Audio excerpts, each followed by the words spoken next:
Čau všichni, jsem Marie a dneska budu ukazovat něco z karate. Dobře. Pro začátek musíme stát v postavu a udělat takhle, abych bránil jednou rukou svou hlavu a jednou rukou prostě bych byla tady. A zkusíme udělat něco s nohou. Takhle.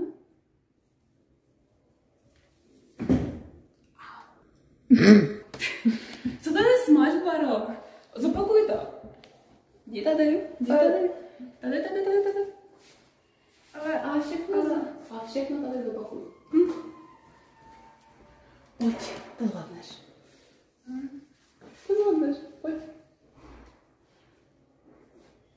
Jedna ruka brání hlavu, jedna ruka tady, nohu a trošičku tady. A první noha prostě nahoru. Můžeš trošičku zkusit výš, nebo trošičku dál.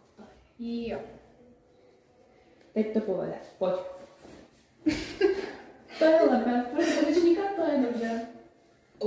Jo, dobře. OK. To je. Zdravím všichni, jsem Marie a budu dneska ukazovat, co je možné udělat v karate.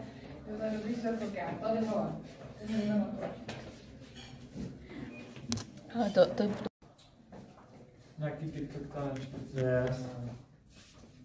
Tak mi když budeš se ptát? Blooper, velký blooper. Takhle, jo.